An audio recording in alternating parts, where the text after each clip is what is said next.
Hey y'all! Welcome back to the channel. Today we're diving into a topic that's super important for anyone who uses the internet. Fair use. Ever wondered if you can use that catchy song in your video? Or share that hilarious meme without getting in trouble? We're gonna break it all down, make it easy to understand, and keep it fun. So grab your sweet tea, get comfy, and get ready to learn about how you can use copyrighted material without those pesky legal headaches. Let's do this!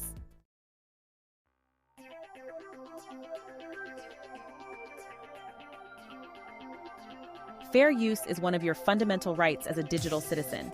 It's the legal doctrine that allows you to use copyrighted material, like music, images, or video clips, without needing direct permission from the copyright holder. But hold your horses. It's not a free-for-all. There are rules and guidelines to follow. We'll cover all that in a bit. Understanding fair use empowers you to create, share, and express yourself freely online. So let's unlock this knowledge together.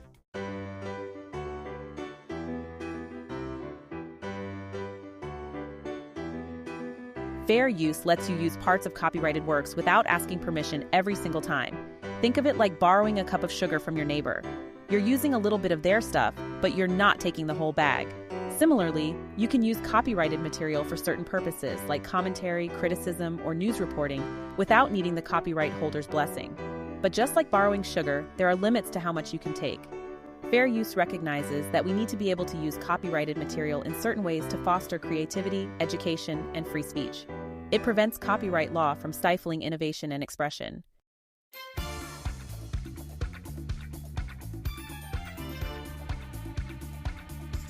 You see fair use in action all the time online. Think about those hilarious movie review shows on YouTube. They often use short clips from the movies they're reviewing. That's fair use. Or how about those reaction videos where folks share their genuine responses to music videos or movie trailers? Yep, fair use strikes again. Even using a meme in your social media post can fall under fair use, especially if you're adding your own commentary or humor to it. These examples show how fair use allows us to engage with copyrighted material in creative, critical, and entertaining ways. It's about building upon existing works, not just copying them outright.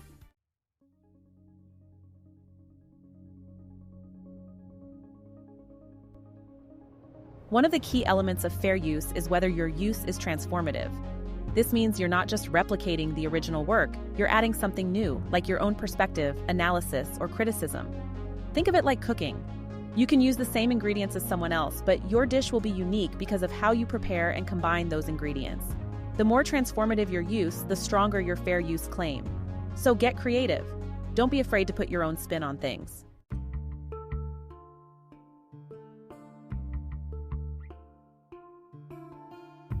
Fair use is all about finding a balance between protecting the rights of creators and allowing for the free flow of information and ideas. On the one hand, we want to ensure that creators are fairly compensated for their work and that their creations aren't exploited. On the other hand, we need to be able to use copyrighted material in limited ways for purposes like education, commentary, and criticism. Fair use helps strike this balance by providing a legal framework that allows for both. It recognizes that copyright law shouldn't be a barrier to creativity and free expression.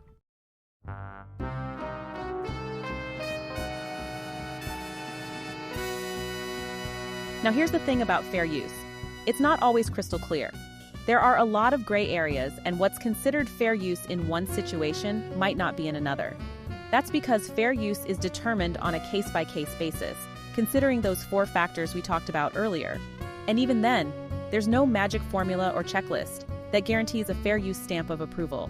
This can be frustrating, but it's important to remember that the law is constantly evolving to keep up with our ever-changing digital landscape. What matters most is that you understand the principles of fair use and use your best judgment.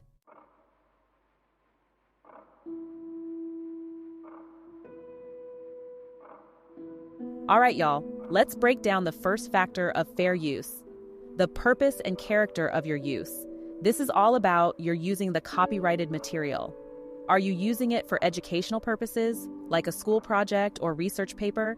That's generally looked upon favorably under fair use. Or are you using it for commercial purposes, like trying to make money off someone else's work? That's a big no-no. Think of it like this. Using a copyrighted image in an online review to illustrate your point is different from slapping that same image on a t-shirt and selling it without permission. The purpose matters. So always ask yourself, what's my primary reason for using this material? Is it transformative, adding new meaning or insight? Or am I just trying to profit off someone else's creativity? Your answer will give you a good indication of whether your use is leaning towards fair or foul.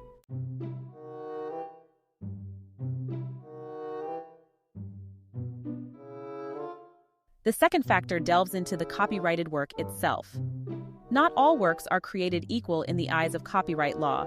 Using a small snippet of a factual news report is different from using a chunk of a hit song. Factual works, like news reports or scientific articles, are generally afforded less protection than highly creative works, like songs, movies, or novels. Why? Because the law recognizes that factual information needs to be readily available for public use and discourse. On the other hand, highly creative works are seen as more original and unique, deserving of stronger protection. So, when considering fair use, ask yourself, what kind of work am I using? Is it highly creative or more factual? The more creative and original the work, the less likely your use will be considered fair.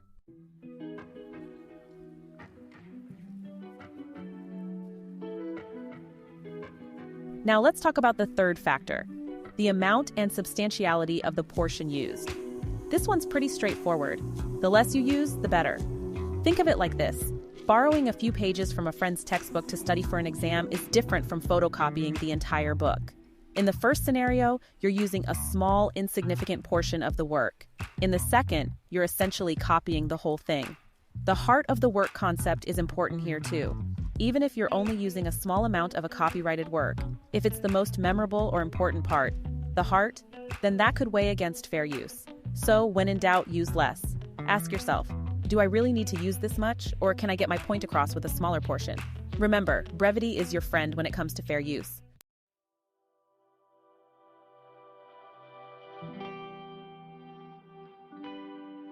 All right, y'all, let's tackle the fourth and final factor of fair use, the effect of your use upon the potential market for the copyrighted work. This one's all about whether your use is harming the copyright holder's ability to make money from their creation. If your use is so similar to the original work that it could substitute for it in the marketplace, that's a problem. For example, if you were to create a film that's essentially a shot-for-shot remake of a popular movie, that would definitely harm the market for the original film. But if your use is transformative, adding new meaning or insight, and doesn't directly compete with the original work, then it's less likely to have a negative market impact. Think of it like this. Writing a critical review of a book is unlikely to harm the book's sales. In fact, it might even boost them. But selling unauthorized copies of the book at a discounted price would definitely hurt the author's bottom line. So always ask yourself, is my use likely to harm the copyright holder's ability to profit from their work? If the answer is yes, then your use might not be protected under fair use.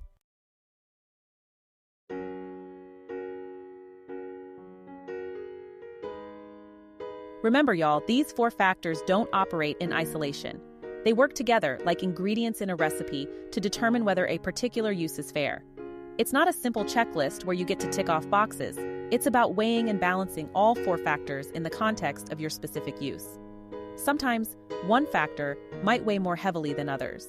For example, if your use is highly transformative, even if you're using a substantial amount of the copyrighted work, it might still be considered fair use. The key is to approach fair use thoughtfully and ethically. Consider the rights of both the copyright holder and your own right to express yourself freely. And when in doubt, consult with a legal professional who specializes in copyright law.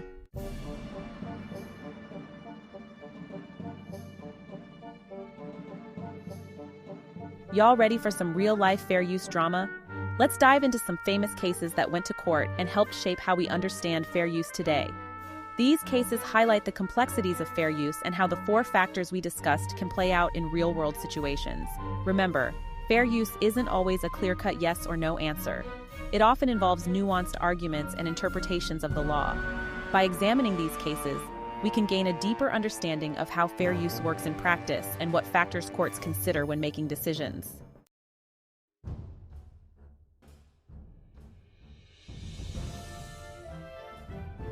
Let's start with a case that sent shockwaves through the YouTube community, the H3H3 Productions lawsuit.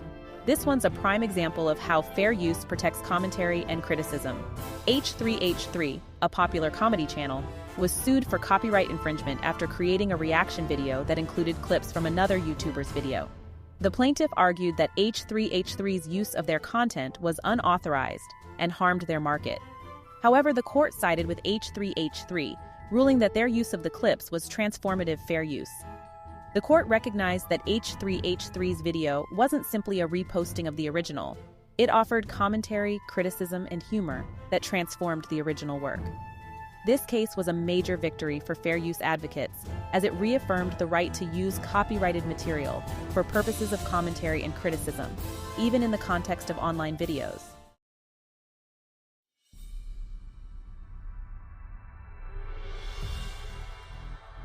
Now, let's shift gears to a case with much broader implications: the Google Books lawsuit.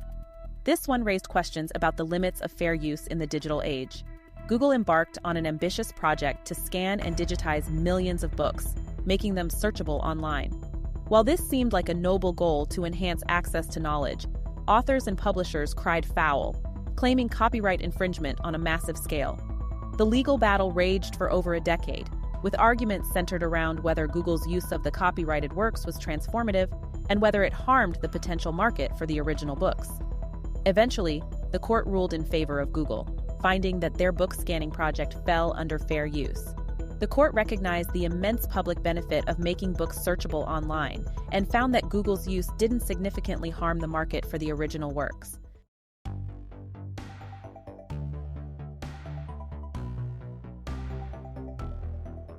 All right, y'all, it's time to put your fair use knowledge to the test. Let's play a little game of fair use face-off. I'll present you with some scenarios, and you tell me whether you think it's fair use or a copyright no-no. Get those thinking caps on and remember those 4 factors: purpose, nature of the work, amount used, and market impact. They're your guiding stars in the fair use galaxy. Ready? Let's see how well you've been paying attention.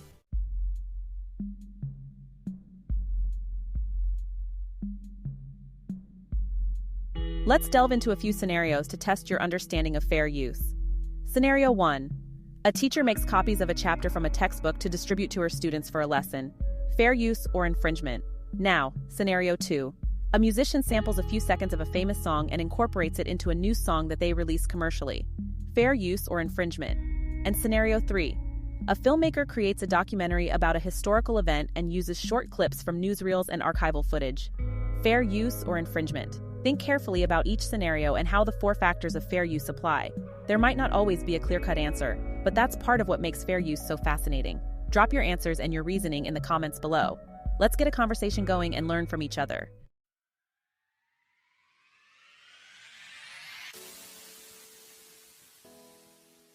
Now let's clear the air about some common fair use myths that float around the internet like lost puppies. These misconceptions can lead to trouble, so it's time to debunk them. One persistent myth is that simply giving credit to the original creator automatically makes your use fair. Nope, not true. While attribution is always good practice, it doesn't magically transform copyright infringement into fair use. Remember those 4 factors we talked about? They're the real stars of the show, not a simple credit line. So don't fall for the "I gave credit, so I'm in the clear" trap. It's essential to understand the nuances of fair use and make sure your use genuinely aligns with the legal guidelines.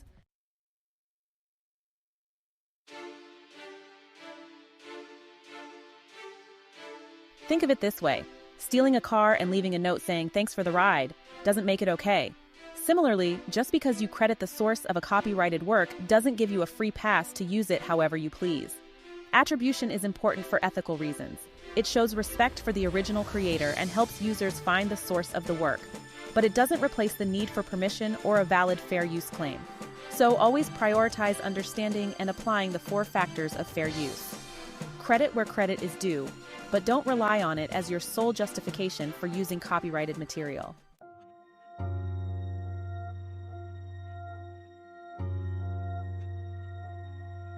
Another common misconception is that fair use is always black and white.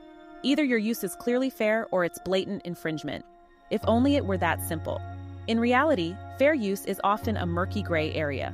There's no magic formula or checklist that guarantees a fair use approved stamp.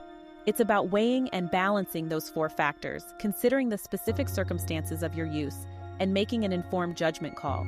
And even then, there's always a chance someone might disagree with your interpretation and take legal action. Yep, fair use can be a bit of a legal roller coaster.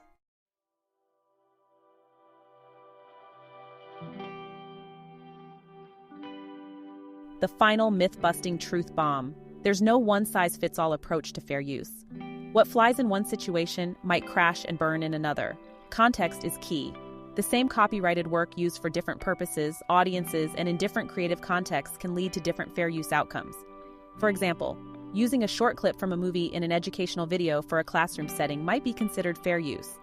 But using that same clip in a commercial for your business? That's a whole different ballgame. The lesson here? Don't assume that what you see others doing online is automatically okay for you to do too. Always approach fair use with a discerning eye and consider the unique context of your situation.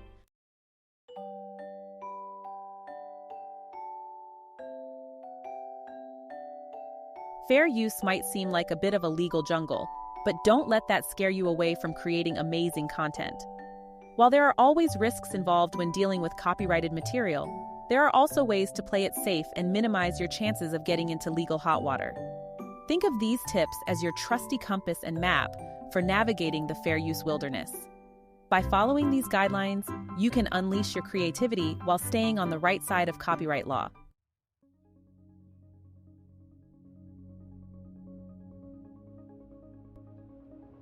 Remember that transformative use we talked about? That's your golden ticket to fair use land. The more you transform the original copyrighted work, adding your own unique spin, the stronger your fair use claim becomes. Don't just re-upload or repost someone else's work without adding anything new. Instead, think about how you can use it as a springboard for your own creativity. Can you add your own commentary, criticism, or analysis? Can you use it to create a parody or satire? Can you incorporate it into a larger work that transforms its original meaning? The more you make it your own, the less likely it is to be seen as a simple copycat situation.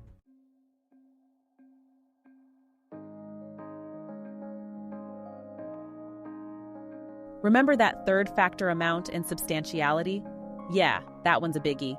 When it comes to fair use, less is almost always more. Using a small, insignificant portion of a copyrighted work is much more likely to be considered fair use than using a large chunk or the entire work. Think of it like borrowing spices from your neighbor. A pinch of salt? No problem. The whole spice rack? That's pushing it. When deciding how much to use, always ask yourself, do I really need to use this much to get my point across? Can I achieve the same effect with a smaller portion? Brevity is your best friend when navigating the fair use tightrope.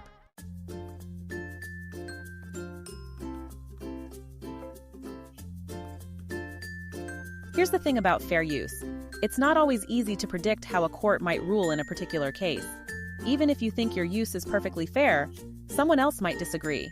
So, when in doubt, the safest course of action is to either get permission from the copyright holder or use royalty-free alternatives.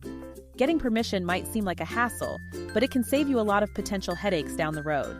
And luckily, there are tons of websites offering affordable or even free royalty-free music, images, and videos that you can use without worrying about copyright issues. Remember, y'all, it's always better to err on the side of caution when it comes to fair use. Protecting your creative work and avoiding legal troubles is always worth the extra effort.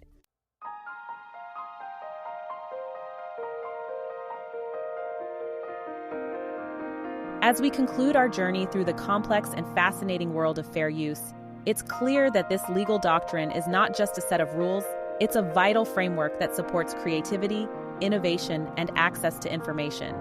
From YouTube creators to academic researchers, understanding fair use opens up a world of possibilities while safeguarding the rights of original creators. Fair use is not about circumventing the law or exploiting the works of others without compensation. Rather, it's about fostering a balanced ecosystem where culture and knowledge can flourish. This balance is crucial for maintaining a healthy creative landscape where new ideas can emerge from the old, and creators can feel secure in the knowledge that their works are respected. In practice, navigating fair use can feel like walking a tightrope, balancing between legal compliance and creative freedom. The 4 factors of fair use serve as guideposts, helping to steer users through the murky waters of copyright law. Each case of fair use is unique, and what applies in one scenario might not apply in another, making the doctrine flexible, yet complex. Thus, while the framework of fair use provides a foundation, it also demands a high level of understanding and responsibility from those who invoke it. It's not a blanket permission slip, but a nuanced tool that requires careful consideration and ethical judgment.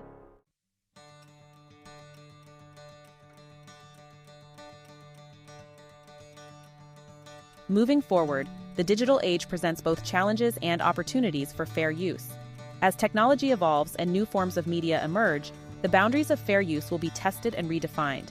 This dynamic landscape requires creators, educators, and legal professionals to remain vigilant and informed about the changes in copyright law and its implications. For anyone involved in creating or using content, the key to confidently navigating fair use lies in education and proactive engagement. Understanding the basic principles discussed in this video, transformativeness, amount used, the nature of the copyrighted work, and effect on the market, provides a solid foundation. However, staying updated with legal precedents and engaging with legal counsel when in doubt are equally important. Moreover, fostering an environment of respect and acknowledgement for original creators is essential. While fair use can protect a wide range of uses, it should not be seen as a way to undermine the rightful earnings and recognition of creators. Instead, it should be viewed as a legal tool that supports the broader sharing and enrichment of culture. Lastly, as members of a global digital community, it is our responsibility to use fair use wisely and ethically. By doing so, we contribute to a culture of respect and innovation, ensuring that the creative world remains vibrant and accessible to all.